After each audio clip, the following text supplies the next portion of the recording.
What happens when one of comedy's most controversial legends sits down with one of daytime television's sharpest voices? Tension, confrontation, and a moment that nobody in that studio saw coming. Before we get into what went down between Chevy Chase and Joy Behar, make sure you subscribe to this channel and drop a comment below telling me your thoughts on this whole situation. Now, let's get into it. The View's stage was set for what was supposed to be a lighthearted conversation about Chevy Chase's legacy in comedy. The audience settled in, expecting the usual banter. Maybe some nostalgic stories about Saturday Night Live, perhaps a few laughs about his film career. What they got instead was something entirely different, a clash that would dominate headlines and spark debates across social media for days to come. Joy Behar kicked things off with what seemed like a harmless enough question. "Chevy, welcome to The View.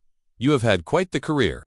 From Saturday Night Live to the vacation movies, you have made a lot of people laugh over the years. But I have to ask, looking back at some of your comedy, do you ever think about how different the landscape is now? I mean, some of the jokes that flew back then would not exactly get the same reception today." Chevy leaned back in his chair, a slight smile playing at the corners of his mouth. "Well, Joy, comedy has always been about pushing boundaries. That was the whole point. We were trying to make people uncomfortable sometimes because that's where the real laughs come from. If you are just playing it safe all the time, you are not really doing comedy. You are doing something else."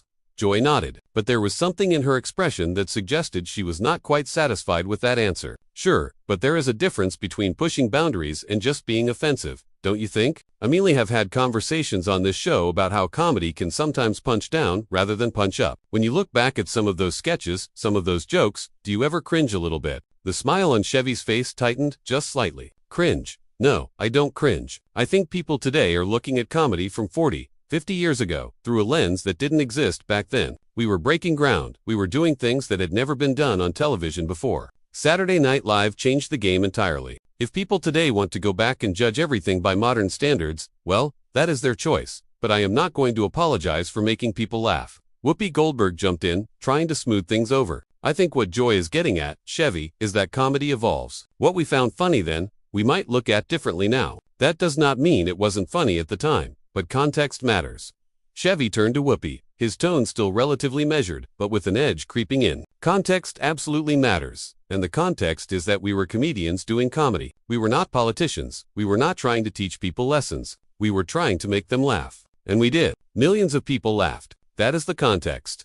Joy was not backing down. "But comedy does teach people things, whether you intend it to or not. When you are on a platform like Saturday Night Live, when you are in movies that millions of people watch, you are influencing culture. You are shaping how people think about certain groups, certain ideas. That comes with responsibility, doesn't it?" Chevy's jaw tightened. "Responsibility. My responsibility was to be funny. That was the job.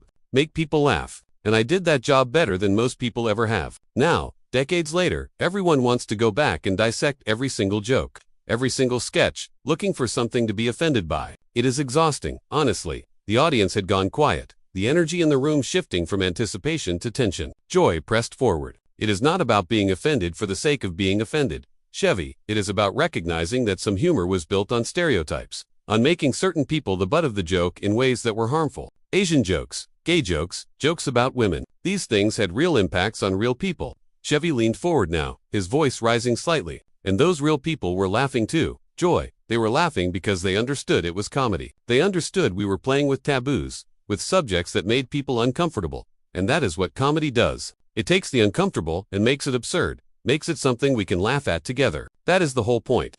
Joy shook her head. "But were we laughing together, or were we laughing at? That is the question. When you make a joke at the expense of a marginalized group, when you are a white man in a position of power and influence, it is not the same as when someone from that community makes a joke about their own experience." Chevy's face flushed. "So now, we are categorizing who gets to make what jokes based on their identity. That is not comedy. That is censorship. Comedy works because anyone can make fun of anything. The moment you start saying this person can joke about this but that person cannot, you have killed comedy entirely." Sunny Hostin interjected, her voice calm but firm. "I don't think it is about censorship, Chevy. I think it is about awareness. Being aware of your privilege, being aware of your platform, and being thoughtful about how you use it." Chevy turned to Sunny, his frustration now clearly visible. "Privilege. There it is. You know what my privilege was? Working harder than everyone else, being funnier than everyone else, earning my spot on that stage week after week. I didn't get handed anything. I worked for every laugh, every bit of success I had. And now people want to reduce it all down to privilege." Joy jumped back in.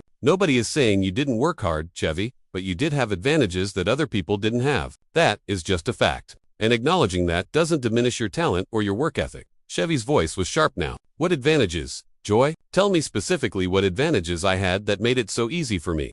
Joy did not hesitate. You were a white man in America in the 1970s working in an industry dominated by white men. You didn't have to worry about being stereotyped or typecast in the same way a person of color would have. You didn't have to deal with the same barriers to entry. That is not a criticism, that is just reality. Chevy stood up slightly in his seat before sitting back down, his agitation clear. You know what? I didn't come here to be lectured about privilege and barriers. I came here to talk about comedy, to talk about a career that spans decades. And instead, I am being put on trial for jokes I made when you were probably making similar jokes yourself. The audience gasped audibly. Joy's eyes widened. Excuse me, what are you implying? Chevy gestured broadly. I am saying everyone in comedy made edgy jokes back then. Everyone pushed boundaries. But now some people get to rewrite their history, act like they were always on the right side of everything, while others get dragged through the mud for doing the exact same thing. Joy's voice rose. I have never claimed to be perfect, Chevy, but I have also grown. I have learned. I have listened to people when they said certain things were hurtful. That is called growth. What you are doing right now is defensiveness, and honestly, it is proving the point that maybe you have not grown at all. The tension was now palpable. Every person in the studio, leaning forward, unsure where this was heading. Chevy's face was red, his hands gripping the armrests of his chair. So because I won't apologize for making people laugh, because I won't bend the knee to this new wave of outrage culture, that means I haven't grown. That is absurd. Joy leaned toward him. It is not outrage culture to ask people to be better, to do better. It is not outrage culture to say that words matter and jokes matter and the way we treat people matters. If that makes you uncomfortable, maybe that is something you need to examine. Chevy looked away, shaking his head, his lips pressed into a thin line. When he looked back at Joy, his voice was low but intense. You know what makes me uncomfortable, Joy? This entire conversation. The fact that I cannot talk about comedy without being interrogated about every single choice I made decades ago. The fact that nothing is ever good enough for people like you. The words hung in the air. Joy's expression hardened. People like me. And what exactly does that mean? Chevy exhaled sharply, realizing his words had landed harder than he intended. I didn't mean it like that. What I mean is people who are constantly looking for something to criticize, who can't just accept that comedy was different back then. Joy was not buying it. No, you said people like me. So let's be clear about what you meant. Do you mean women? Do you mean people who actually care about how humor affects society? Which people are you talking about? Chevy rubbed his face with his hand, frustration radiating from him. I mean people who have made a career out of being perpetually offended on behalf of others. People who act as moral authorities, deciding what is acceptable and what isn't, when comedy has never been about morality. It has been about freedom, about saying the unspeakable. Alyssa Farah Griffin spoke up, trying to redirect. Chevy, I think we can all agree that comedy should have freedom. But don't you think there is value in comedians listening when audiences say something didn't land right or hurt people? Chevy turned to her, his tone slightly less combative. Of course, there is value in listening, but there is a difference between listening and There is a difference between evolving and erasing your entire body of work because a vocal minority decides they have a problem with it. I have spent my whole life making people laugh, and I am proud of that work. All of it. Joy was not letting him off the hook. All of it, really. There is not a single joke, not a single sketch you look back on and think, maybe that was too far. Maybe that actually did hurt people unnecessarily. Chevy met her gaze directly. Too far? Comedy is supposed to go too far. Joy, that is the job description. You go as far as you can until you find the line, and then you cross it, because that is where the biggest laughs are. That is where the truth lives. In the uncomfortable places, Joy leaned back, crossing her arms. You keep talking about truth, but whose truth? The truth of the person making the joke, or the truth of the person being joked about? Because those are not always the same thing. Chevy's voice grew more animated. The truth of human experience, the absurdity of existence. That is what comedy explores. When I made jokes about different groups, different types of people, it was never about hatred. It was about highlighting the ridiculousness of our differences, of our hang-ups, of the things we take too seriously. Joy shook her head slowly. But Chevy, you are not just some neutral observer highlighting absurdity. You are a person with power, with influence, and when you make certain jokes, you are reinforcing ideas about people, whether you intend to or not. When you make an Asian person the punchline, you are telling audiences it is okay to see Asian people as punchlines. That has consequences. Chevy slapped his hand on the armrest. No, I am telling audiences it is okay to laugh. That is all. Audiences are smart enough to separate a joke from reality. They don't need you or anyone else to protect them from comedy. They can decide for themselves what is funny and what isn't. Joy's voice rose. Nobody is talking about protecting anyone from comedy. Chevy, We are talking about basic empathy. We are talking about asking yourself, before you make a joke, who gets hurt by this, and is the laugh worth it? Chevy stood up from his seat, his body language defensive. Every joke hurts someone. Joy. That is the nature of humor. Someone is always the butt of the joke. If you are worried about hurting feelings, you shouldn't be in comedy. The audience murmured, some gasps, some nervous laughter. Joy stood as well, facing him across the table. Sit down, Chevy. We are having a conversation here. Chevy remained standing. Are we? Because it feels like an ambush. It feels like I was invited here under false pretenses so you could spend an hour telling me everything that is wrong with me and my career. Joy's voice was firm. You were invited here to have a real conversation, and real conversations are not always comfortable. If you can't handle being challenged on your views, maybe you are not as tough as you think you are. Chevy pointed at her, his voice sharp. Don't question my toughness. I have been in this industry longer than most people at this table have been alive. I have faced real criticism, real challenges, not this performative outrage nonsense. Whoopi stood up now, her voice commanding. Okay, everybody needs to take a breath here. Chevy, nobody is attacking you. We are having a discussion about how comedy has changed and how we all need to think about our impact. Chevy turned to Whoopi. With all due respect, Whoopi, you were part of that era too. You made edgy jokes. You pushed boundaries. So why is it that I am the one being grilled here? Why is it that my career is the one being put under a microscope? Whoopi's expression was steady. Because you are the one sitting in that chair right now. And because you are the one who seems unwilling to even consider that maybe, just maybe, some things could have been done differently. Chevy laughed bitterly. Could have been done differently. Sure, I could have played it safe, made boring jokes, never taken any risks. And then where would comedy be? That show exists because people like me were willing to take chances. Joy sat back down, her voice calmer now, but no less pointed. And we are grateful for what Saturday Night Live brought to television. But gratitude doesn't mean blind acceptance. It doesn't mean we can't also acknowledge that some of what was done was problematic. Chevy threw his hands up. Problematic, that word. Everything is problematic now. You know what is problematic? Not being able to have a sense of humor anymore. Not being able to laugh at ourselves, at each other, at life. Joy leaned forward again. So you are saying the problem is not you. It is everyone else. It is society that has changed for the worse. Not that maybe you need to reconsider your approach. Chevy's eyes flashed. I am saying that comedy is dying. Joy. And it is dying because people like you have decided that feelings are more important than laughter. You have decided that protecting people from discomfort is more important than freedom of expression. Joy's voice was ice cold now. People like me have decided that human dignity matters, that representation matters, that the words we use and the jokes we make have power, and we should use that power responsibly. Chevy stepped back from the table. And there it is. Responsibility. Control. That is what this is really about. You want to control what people laugh at, what they think is funny, what they are allowed to say. Joy stood again, her voice rising. It is about accountability. Chevy, it is about recognizing that you don't get to say whatever you want without consequences. Actions have consequences. Chevy moved toward the edge of the set. Consequences. Like being hauled onto a talk show and lectured about every joke I made 40 years ago. Like having my entire career reduced to a list of things I should apologize for. Joy followed him with her eyes. If the shoe fits, Chevy, if you have made jokes that hurt people, yes, maybe you should think about that. Maybe you should consider apologizing instead of acting like the victim here. Chevy whirled around. I am not a victim, and I am not apologizing for making people laugh. I won't do it. I don't care how many talk shows I have to walk off of. I will not apologize for my comedy. The audience was completely silent now. Joy took a step closer. Then maybe you should walk. Chevy, if you can't have this conversation like an adult, if you can't even entertain the possibility that you might have been wrong about something, then maybe there is nothing left to talk about. Chevy stared at her for a long moment, his chest rising and falling with heavy breaths. You want me to walk? Is that what this is? Joy's voice was steady. Nobody brought you here to humiliate you. We brought you here to talk, but you are the one who turned this into a fight. Chevy looked around at the other hosts, at the audience, at the cameras. His face was flushed, his hands trembling slightly. This is unbelievable. This whole thing is unbelievable. Whoopi tried again to defuse the situation. Chevy, just sit back down. We can continue this conversation in a more productive way.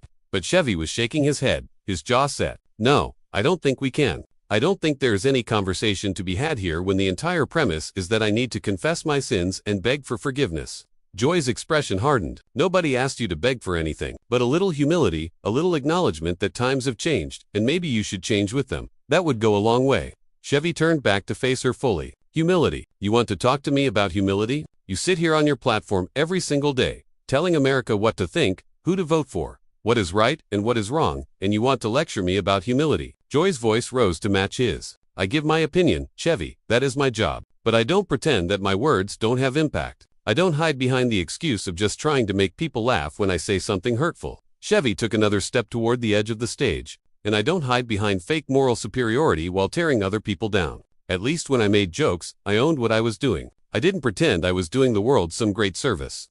Sunny Hostin shook her head. Chevy, we are talking about actual things you said and did. Actual jokes that were broadcast to millions of people. Chevy's voice cracked slightly with emotion. You know what? I have had enough of this. I came here thinking we could have a genuine conversation about comedy, about the work I have done. Instead, I walked into an interrogation where every single thing I have ever said or done is being used against me. Joy crossed her arms. If you feel like you are being interrogated, maybe that says something about the position you are defending. Maybe if you have to work this hard to justify your past behavior, it is worth examining why that is. Chevy's face contorted with frustration. Or maybe it says something about the people doing the interrogating. Maybe it says something about a culture that would rather tear down legends than celebrate them. That would rather find fault than find humor. Joy jumped back in. The cultural impact includes the offense. Chevy, it includes the harm. You don't get to cherry-pick which parts of your legacy count. It is all part of the same picture. Chevy's voice dropped lower, more intense. Then I want no part of this picture. I want no part of a world where comedy has to apologize for existing, where every joke needs a disclaimer, every bit of humor needs to be approved by the sensitivity police. Joy stepped closer to the table between them. Then maybe you are in the wrong era, Chevy. Maybe the world has moved on without you. And instead of blaming everyone else for that, you should look in the mirror. The words hung in the air like a physical blow. Chevy's face went pale, then red again. Moved on without me, right? Because all those people streaming Saturday Night Live reruns, all those fans who still love the vacation movies, they have all moved on. Have they? Joy did not back down. Having fans doesn't mean you are right. Having people who laugh at your old work doesn't mean that work was beyond criticism. Plenty of problematic things are popular. Chevy, that doesn't make them okay. Chevy pointed directly at Joy now, his fingers shaking. You know what your problem is, Joy. You have confused being loud with being right. You have confused having a platform with having wisdom. Just because you can say something doesn't mean you should.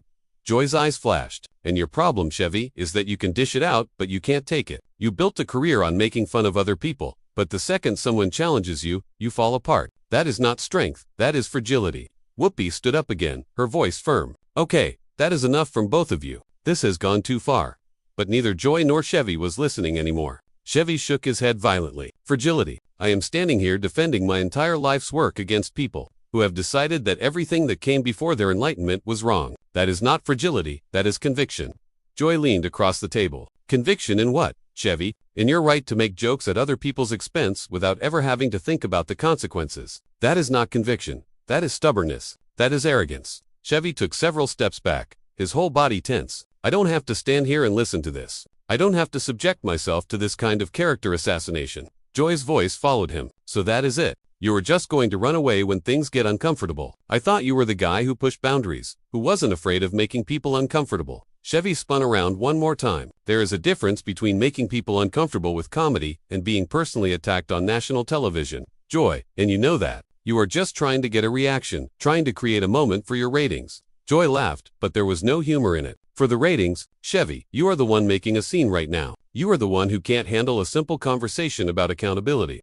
Chevy pulled off his microphone, the gesture sudden and definitive. The sound tech looked panicked, unsure what to do. Accountability. That word gets thrown around so much it has lost all meaning. What you really mean is submission. What you really mean is conform or be destroyed. Whoopi moved toward him. Chevy, please, just take a breath. But Chevy was already backing away from the table, his microphone dangling from his hand. I am done here. I am done with this conversation. I am done with this show. And I am done pretending that any of this is about genuine dialogue. Joy called after him. So you are walking off. You are really going to walk off the view because you can't handle being challenged. Chevy stopped at the edge of the stage, turning back one final time. I am walking off because I have more self-respect than to sit here and be lectured by someone who thinks moral grandstanding is the same thing as morality. You want to make me the villain in your little narrative? Fine, but I won't help you do it. Joy's voice cut through the tension one more time. Your dignity, Chevy. Your dignity walked out the door the moment you started acting like a petulant child because someone dared to question you. That was the final straw. Chevy dropped the microphone on the floor with a loud thud that echoed through the studio. You know what, Joy? You can have the last word. You can have your moral victory. But you cannot have my respect, and you cannot have my apology. Enjoy your show. And with that, Chevy Chase turned and walked off the stage. leaving the host sitting in stunned silence. The audience unsure whether to gasp or applaud, and the cameras capturing every second of the most dramatic exit in the View's history. Whoopi was the first to speak, her voice measured but clearly shaken. "Well, that just happened." Joy sat back down slowly, her face unreadable. "Yes, it did." The audience began to react, some clapping, some sitting in shocked silence, the energy in the room completely fractured by what had just transpired. As the show cut to commercial, the incident would dominate social media within minutes, with clips of the confrontation going viral across every platform. If you enjoyed this deep dive into what happened between Chevy Chase and Joy Behar on The View, make sure to hit that subscribe button and drop a comment below. What do you think about this whole situation? Was Chevy right to walk off, or did Joy have a point about accountability in comedy? Let me know your thoughts in the comments section. Thanks for watching, and I will see you in the next one.